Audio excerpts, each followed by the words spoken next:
ஸ்ரீ குருப்பியோ நமக. வணக்கம். எல்லாரும் எப்படி இருக்கீங்க? நல்லா இருக்கீங்களா?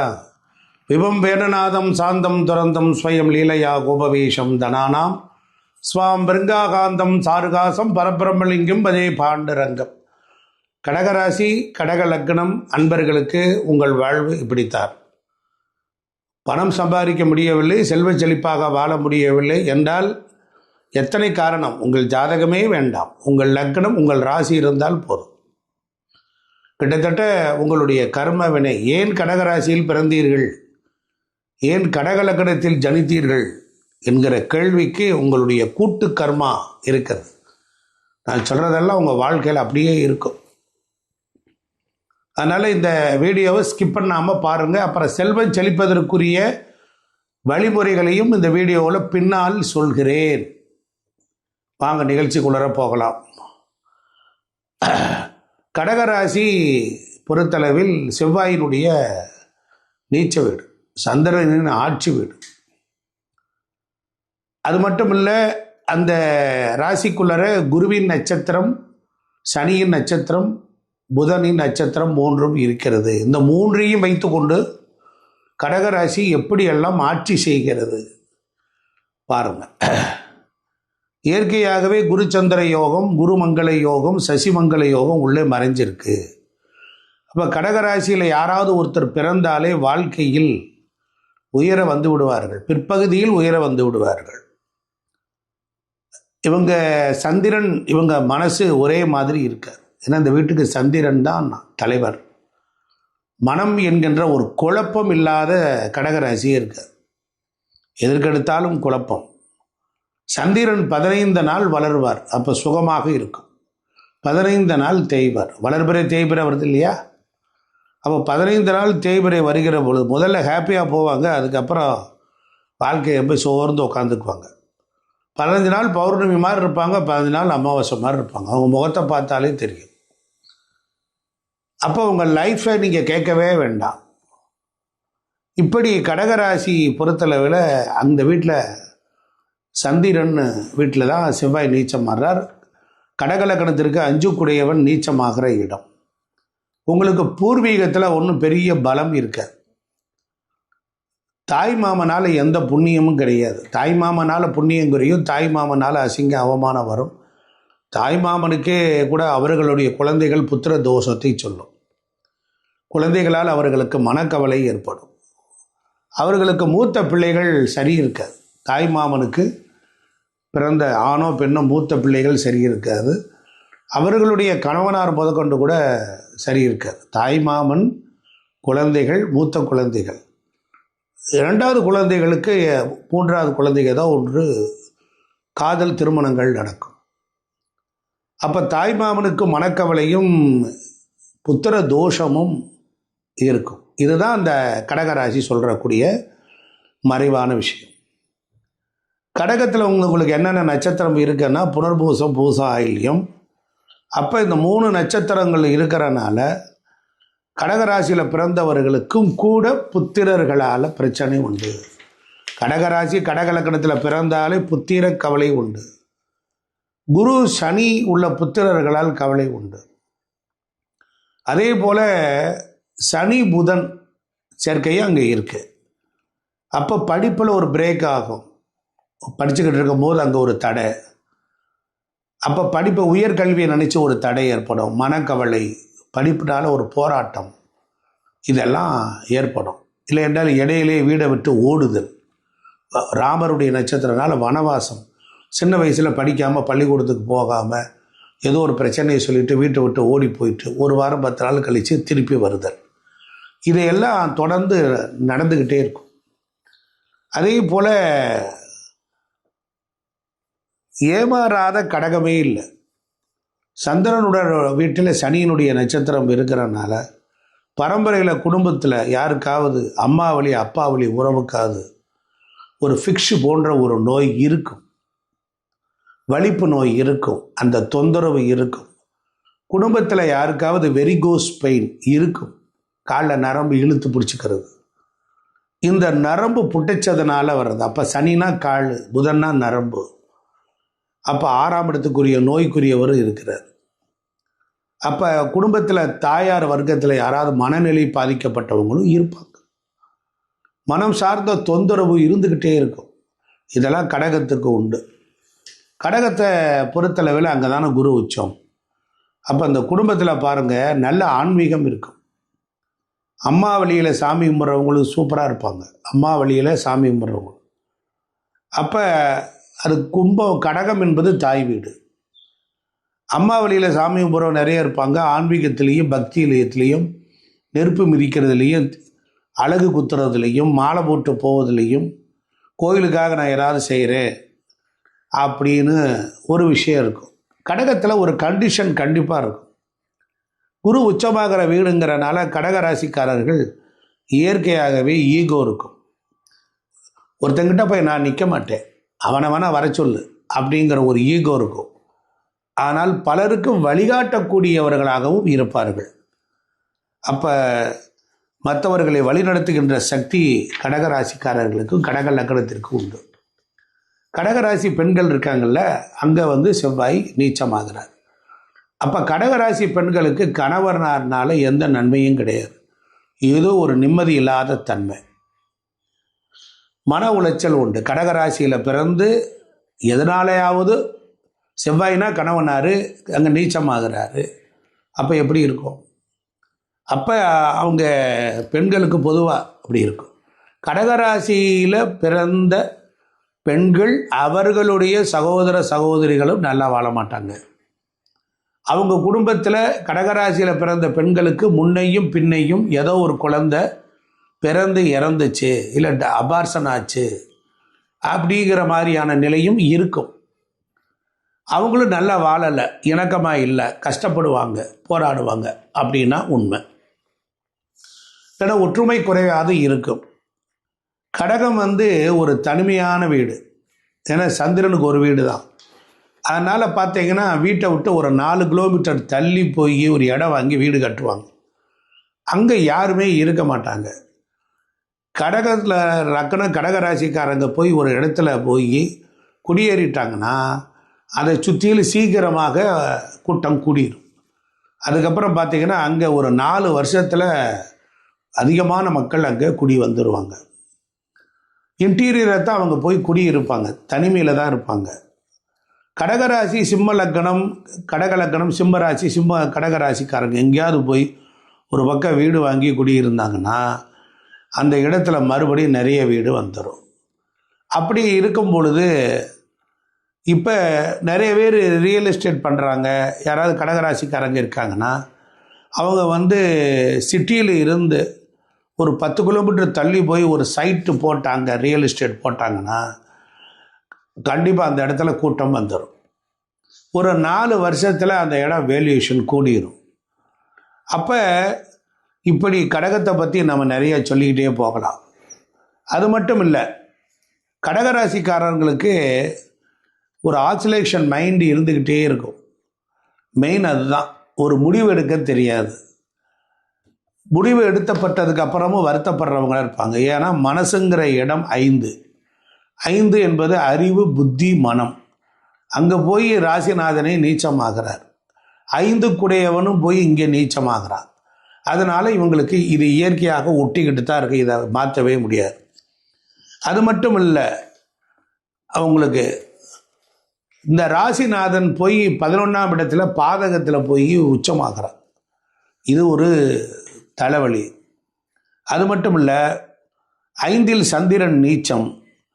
அப்போ குழப்பம் வரும், நண்பர்களால் மன உளைச்சல் வரும். அப்போ கடகராசிக்கு யாராவது போய் பொண்ணு பார்க்க போகிறோம், இல்லை மாப்பிள்ளை தேடுறோம் அப்படின்னா ஒரு குழப்பமாகி தான் கல்யாணத்துக்கு நடத்துவாங்க. அப்போ சந்திரன்னா குழப்பம். அப்போ ஒட்டுமொத்த சந்திரனே குழப்பத்தை தான் உண்டு. இவங்களுக்கு வருமானம் எப்படி இருக்கும்? சூரியனுடைய வீடு, சொல்லுக்கும் செயலுக்கும் வித்தியாசம் இல்லாமல் நடந்துப்பாங்க. கடகலக்கணத்திற்கு 2 குடையவர் சூரியன். அப்போ 2 குடைய சூரியன் 2ஆம் வீட்டிலே ஆட்சி ஆகிறார். அவர் போய் 10ஆம் இடத்துல போய் உச்சமாகிறார். அப்போ என்ன ஆகும்? சொன்ன மாதிரி நடந்துக்குவாங்க. அதே மாதிரி வார்த்தைகளால் ஒருத்தரை கொல்றது இவங்களுக்கு கைவந்த கலை. வார்த்தையால் ஒருத்தரை கொல்றது. அதே மாதிரி ஸ்ட்ரெயிட் ஃபார்வேர்டு தான். நான் இப்படித்தான், இஷ்டம் இருந்தால் வா, இல்லைன்னா போயிட்டே இரு. அப்போ 2ஆம் அதிபதி சூரியன், இவங்களுக்கு ஏதோ ஒரு ரூபத்தில் ஒரு சின்ன வருமானமாக ஒரு நிரந்தரமாக வந்துக்கிட்டே இருக்கும். மேக்சிமம் கடகக்காரர்களுக்கு ஒரு வாடகை வருமானம் இருக்கும். ரெண்டல் இன்கம் பண்ணலாமானா பண்ணலாம், அப்படின்னா ஒத்து வரும். அதுபோல் ஒரு ஹோட்டல் உணவு தொழில் செய்யலாமா, செய்யலாம், பணம் வரும். டீச்சிங் பர்பஸ் செய்யலாமா, செய்யலாம், பணம் வரும். அப்போ இவங்களுடைய பலம், இவங்க ஃபேமிலிக்குள்ளறையே இப்படியான நபர்கள் இருப்பாங்க. இந்த துறை செய்கிறவங்களும் யாராவது இருப்பாங்க. நீங்கள் அப்படி இல்லைன்னாலும் உங்கள் ஃபேமிலிக்குள்ளே அப்படி இருப்பாங்க. அப்போ மெயினாக பார்த்தீங்கன்னா நல்லா வேலை செஞ்சுக்கிட்டு இருப்பாங்க. திடீர்னு வேலையை விட்டுட்டு ஒரு பதவி கிடைக்கல, எனக்கு ஒரு அங்கீகாரம் கிடைக்கலன்னு வேலையை தூக்கி எறிஞ்சிட்டு வந்துடுவாங்க. அப்போ 5ஆம் அதிபதி யார் அப்படின்னா செவ்வாய். அவர் கடகத்தில் நீச்சம் இல்லையா, 5 தானே பதவி. அப்போ வேலை செவ்வாயிலே ராசியிலே நீச்சமாகறனால வேலைக்கு போனால் ஒரு இடத்துல வேலை கிடைக்கும், நிரந்தரமாக ஒரு வேலையை ஓடிக்கிட்டு இருக்கும். அப்போ அங்கே போய் பார்த்தீங்கன்னா அங்கே ஒரு அங்கீகாரம், அதாவது எப்படின்னு கேட்டிங்கன்னா ஒரு பதவியை கேட்டு எதிர்பார்த்தாங்கன்னா ஃபெயிலியர் ஆயிடுவாங்க. அடுத்து 3ஆம் அதிபதி 3க்குடையவர் புதன், 12க்குடையவரும் அவர் தான். அப்போ 12ஆம் இடம்னா ஒரு விரயம். ஒரு பத்திரத்தை தொலைச்சிட்டேன், ஒரு ஸ்கூல் சர்டிஃபிகேட்டில் ஒரு கையெழுத்து தப்பாக போட்டேன், ஆதார் கார்டுலேயும் பாஸ்போர்ட்லேயும் சர்டிஃபிகேட்டில் இல்லாத மாதிரி பேர் மாறி இருக்குது அப்படிங்கிற பஞ்சாயத்தெல்லாம் இவங்களுக்கு தான் வரும். அப்போ இப்படி ஒரு பிரச்சனை. ஒரு வீடு மாறி 2-3 வீடு வாடகை வீடு மாறி மாறி போய் குடியிருக்கிறது, இது போன்ற பிரச்சனை அப்படி தான் வரும். நிரந்தரமாக இருக்க முடியல. ஏன்னா புதன் தாய்மாமன் மேலே பாசம் ஜாஸ்தியாக இருப்பாங்க. அதே போல் வாழ்க்கையில் சின்ன சின்ன பயணங்கள் செஞ்ச, ஒரே அழைச்சா அங்கே போயிட்டு வரேன் இங்கே போயிட்டு வரேன் அப்படின்னு சொல்லுவாங்க. அப்போ சிறு தூர பயணம் ஓடிக்கிட்டே இருப்பாங்க. அதாவது பூர்வ புண்ணியம் ஸ்ட்ராங்காக இருக்கான்னா கடகத்தில் பார்த்தீங்கன்னா புண்ணியந்தான் பண்ணியிருக்கணுங்கிற ஒரு விஷயமும் இருக்குது. காரணம் ஏன்னா 1000 கஷ்டம் வந்தாலும் அற்புதமான ராசின்னு ஏன் சொல்கிறோம் அப்படின்னா, அதாவது கருணை அவர்களிடத்தில் இருக்கும், இரக்கம் இருக்கும், ஒரு உதவி பண்ணும். தாய்மை ராசி, யாருக்காவது ஒரு கஷ்டம்னா இறங்கி உதவி செய்வாங்க. அதுபோல் தாய்மார்களையும் விட்டு கொடுக்க மாட்டாங்க. அம்மாவுக்கு எப்படின்னா ஒரு ஹெல்த் இஷ்யூ வந்துக்கிட்டே இருக்கும். ஏதாவது ஒரு வகைகளில் சொத்துக்களில் வில்லங்க வந்துக்கிட்டே இருக்கும். இப்போ சொத்துக்களில் ஒரு பாதகம் வரும், அப்படி வந்துக்கிட்டே இருக்கும். அதே போல் ஒரு சிவில் பிரச்சனை வந்துக்கிட்டே இருக்கும். அப்போ அதே போல் அடிக்கடி வண்டி வாகனங்கள் பழுதாகிறது ஏற்படும். அதே போல் வீடு கட்டினதுக்கு அப்புறம் கடனாளியாகி வீடை கட்டி பிரச்சனையை சந்தித்தேன், ஒரு வீடு கட்ட முடியலை, இப்படி எல்லாம் நடக்கிறதெல்லாம் கடகம். அப்போ 4 என்பது சொத்து, 11 என்பது பொறுத்தளவில் நன்மை பாதகம். அப்போ 4க்கும் 11க்குரிய சுக்கிரன் பாதகத்தில் இருக்கிறனால பிரயோஜனம் கம்மி. அதனால் மன நிம்மதியில் வீடு கட்டி குடி மன நிம்மதியில் வீடு கட்டிக்கிட்டு இருக்கும்போது சண்டை வரும், சச்சரவு வரும், ஸோ பெணாத்துவாங்க. அவுட்டரில் குடி வந்ததுக்கப்புறமும் புலம்புவாங்க, ஊருக்குள்ளே இருந்தால் நல்லாயிருக்குன்னு நினைப்பாங்க. இப்படி அம்மாவோட மூத்தவங்களுக்கும் அவங்களுக்கும் வாழ்க்கை சரி இருக்காது. இப்படி சொல்லிக்கிட்டே போகலாம். அதே போல் ஒரு லைஃப் வாழ்ந்துக்கிட்டு இருப்பாங்க, ஆனால் மூத்தவங்க இவங்களை விட நல்லா இருப்பாங்க. அதாவது இவங்க கடகராசிக்காரங்களை விட அவங்க மூத்தவங்க நல்லா இருப்பாங்க. சில நேரத்தில் குலதெய்வம் குழப்பம் வந்துடும். குலதெய்வத்துக்கு போயிட்டு வந்தால் பிரச்சனை, குலதெய்வத்தை கும்பிட்டுக்கிட்டு இருந்தாலும் ஒரு குழப்பம், ஒரு மைனஸாக இருக்குது, இதுதான் எங்கள் குலதெய்வமானு தெரியல அப்படிங்கிற மாதிரியான ஒரு சிந்தனை வரும். சுய தொழிலை செஞ்சு போராடுவாங்க. காரணம் என்னன்னா 10க்குடையவன் நீச்சம், 10ஆம் இடம் ஜீவன கர்ம தொழில் ஸ்தானம். வாழ்நாள் முழுவதும் போராடி தான் வெற்றி பெற முடியும். அதே போல் அப்பாவுக்கும் எடுத்துக்கிட்டாலும் ஒரு போராட்டம் இருக்கும். அஜீரண கோளாறு வரும், பேக் பெயின் வரும், சுகர் கம்ப்ளைண்ட் வரும், ஹெல்த் இஷ்யூஸ் வந்துக்கிட்டே இருக்கும், நரம்புகள் சம்மந்தப்பட்ட பிரச்சனை இருக்கும். இது போன்ற விஷயங்களை சந்திக்காது வெளிநாடு போய் வேலை பார்த்தாங்கனாலும் நல்லாயிருக்கும். ஏன்னா வெளிநாட்டுக்குரிய கிரகம் 9க்குரியவன் உச்சமடைகிறான். அதே போல் இவங்களுக்கு பொறுத்தளவில் மருத்துவர்கள், ஜோதிடர்கள், குருமார்கள், டீச்சிங் பர்பஸ்ஸு, அதே போல் பேக்கிங் சம்மந்தப்பட்ட விஷயங்கள், உணவு தொழில் சம்மந்தப்பட்டது கடகராசிக்கு ஒத்து வரும். அவங்கள பகைச்சிக்கக்கூடாது. ஏதோ இனம் புரியாத பயம் கவிக்கிட்டே இருக்கும். இவங்களை விட எதிரி வலிமையானவங்க, ஆனால் கடைசியில் இவங்க தான் ஜெயிப்பாங்க. அதே போல் ஒரு 14 வருஷம் பிறந்ததுலேருந்து போராடி அதுக்கப்புறமேல் தான் அவங்க வாழ்க்கை நல்லாயிருக்கும். அப்பாட்ட கேட்டிங்கன்னா சொல்லுவார், இவன் பிறந்தான் 14 வருஷம் முடிஞ்சு ஒரு 15 வயசில் தான் ஏதோ மூச்சு விட்டு நிம்மதியாக இருக்கேன் அப்படிம்பாங்க. அதே போல் உணவு சம்மந்தப்பட்ட விஷயத்தில் இவங்களுக்கு ஒரு பிரச்சனை வரும், அதனால் ஹெல்த் இஷ்யூஸ் வரும். அதே போல் இவங்களுக்கு 4ஆம் அதிபதி நட்சத்திரம் பூராடம் 6ஆம் வீட்டில் இருக்குது, 6ஆம் இடத்துல தான் கேது இருக்குது. அப்போ நான் நிறைய பேருக்கு பார்த்திங்கன்னா வாடகை வருமானம் வரும், 4ஆம் இடம் சொத்து, 6ஆம் இடம் வழக்கு. அப்போ வீடு இடம் வாங்கி ஒரு பிரச்சனை, சொத்து வாங்கி பிரச்சனை, இல்லை என்றால் அதை பணத்தை கட்டியிருப்பாங்க போய் பத்திரம் பதிய முடியாமல் இருப்பாங்க. இப்படி உடல் ஹெல்த்து எல்லா ப்ராப்ளங்கள் வரும். கடகராசியில் யார் பிறந்தாலும் தாயாருக்கு தந்தையாருக்கும் ஹெல்த் இஷ்யூஸ் இருக்கும். அதனால் கூட இது மாதிரியான துன்பங்கள் இல்லாத கடகமே கிடையாது. அப்போ புத்திர சோகம் இருக்கும், புத்திர தோஷம் இருக்கும். மூத்த மகளுடைய திருமணமாகி அது மகனாக இருந்தாலும் அதுவும் அவங்க சரியாக வாழ்க்கை இருக்காது. கோர்ட்டு கேஸ், வம்பு வழக்கு வருதல், பிரிந்து வாழுதல், தனித்து வாழுதல், பேர பிள்ளைகளிட்டு பிரச்சனை வருதல் என 7-8 கூடிய ஒரு சோகம்.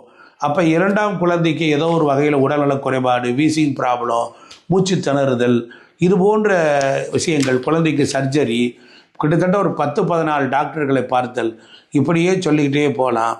அப்போ 9ஆம் இடம் என்பது தந்தையை குறிக்கக்கூடியது. 9க்குரியவர் எங்கே இருக்கிறார் அப்படின்னு கேட்டால் கடக லக்னத்திலே உச்சமடைகிறார். அப்போ ஒரு ஜாதகத்தில் உங்கள் குடும்பத்தில் 2 திருமணம் ஆகினவங்க இருப்பாங்க. அப்போ கடகராசிக்காரங்க 9ஆம் இடத்துல தான் அங்கே போய் அவங்களுக்கு 3ஆம் இடத்துக்குரியவர் போய் அங்கே நீச்சமாகிறார், 12க்குரியவர் போய் அங்கே நீச்சமாகிறார். அதனால் தாமத குழந்தை, தாமத புத்திரன், இதெல்லாம் கூட நிறைய பேருக்கு நடக்கும். அப்போ குடும்பத்தில் 2 திருமணம் நடந்தவங்க இந்த மாதிரியானவங்கள்லாம் இருப்பாங்க. இப்படி சொல்லும்போது 10ஆம் பாவம் அப்படிங்கும்போது தொழிலில் அங்கே சனியும் நீச்சமாகுது. அப்போ 10க்குடையவனும் ராசியில் நீச்சமாகறான், தொழிலில் போராட்டம் இல்லாமல் இருக்காது. அது மட்டும் இல்லை, சித்தப்பா உறவுகளால் துளியும் பிரயோஜனம் இருக்காது. முதல் குழந்தையோட கணவனாருக்கும் பிரச்சனை ஏற்படும். அதனால் வாழ்க்கையே பெரும் போராட்டமாக இருப்பதினால உங்களுடைய ராசியில் புனர்பூச நட்சத்திரம் இருக்குது, அஸ்வினி, மகம், மூலம், இது போல் உங்களுக்கு வாழ்க்கையில் சேமத்தை கொடுக்கும். கிருத்திகை, உத்திரம், உத்திராடம் சாதகத்தை தரும். பூசம், அனுசம், உத்திரட்டாதி உங்களுக்கு நல்ல சம்பத்தை தரும். பொதுவாக கடகராசிக்காரர்களுக்கு எடுத்துக்கிட்டிங்கன்னா உங்கள் வாழ்க்கையில் சேமம், சாதகம், இது போன்ற நட்சத்திரங்கள் உள்ள கிரகங்கள் மட்டும்தான் நன்மை தரும். புனர்பூசத்துக்கு அப்புறம் பூசம் உங்களுக்கு பரணி, பூரம், பூராடம் சேமத்தை கொடுக்கும். அதே போல் ரோகிணி, அஸ்தம், திருவோணம் அது உங்களுக்கு ரொம்ப சாதகத்தை தரும். அதே போல் உங்களுக்கு செல்வத்தை அள்ளி கொடுக்கக்கூடிய நட்சத்திரம் ஆயிலியம், கேட்டை, ரேவதி. அப்படி இருக்கிறனால ஸ்ரீரங்க ரங்கநாதர், ராமேஸ்வரம் இது போன்ற தெய்வங்களை வணங்கினால் நன்மை உண்டாகும். அதே போல் பொறுத்தளவில் அகத்தியரை வணங்கலாம். அதுபோல் கடற்கரை ஒட்டி இருக்கக்கூடிய கோயில்களை வணங்கினால் நன்மை உண்டாகும். அதே போல் ஆயில்ய நட்சத்திரக்காரர்களுக்கு எடுத்துட்டால் மலைமேல் இருக்கக்கூடிய முருகன் கோயிலை வணங்கலாம். சித்தர்களுடைய ஜீவ சமாதி வணங்கினால் பணம் வரும், சம்பத்து உண்டு. அஸ்வினி, மகம், மூலம் இந்த 3ம் உங்களுக்கு செல்வத்தை கொடுக்கும். அதே போல் கிருத்திகை, உத்திரம், உத்திராடம் நல்ல சேமத்தை தரும். ஆயில்ய நட்சத்திரக்காரர்கள் செல்வத்தை பெற வேண்டுமானால் கிருத்திகை, உத்திரம், உத்திராடம் அதில் உங்களுக்கு நல்ல சேமத்தை தரும். அதேபோல் ஆயில்ய நட்சத்திரக்காரர்கள் மிருக சீரிசம், சித்திரை, அவிட்டம் அன்று சென்றால் உங்களுக்கு சாதகமாக இருக்கும். நேயர்களே, இந்த மாதிரியான இடங்களில் சென்று உங்கள் கர்ம வினை தீரும், உங்கள் குழந்தைகள் பிரச்சனை தீரும், தொழில் பிரச்சனை தீரும். இதனுடைய ரகசியத்தை சொல்லிட்டேன். கடைப்பிடித்து வெற்றி பெற வாழ்த்துக்கள். நன்றி, வணக்கம்.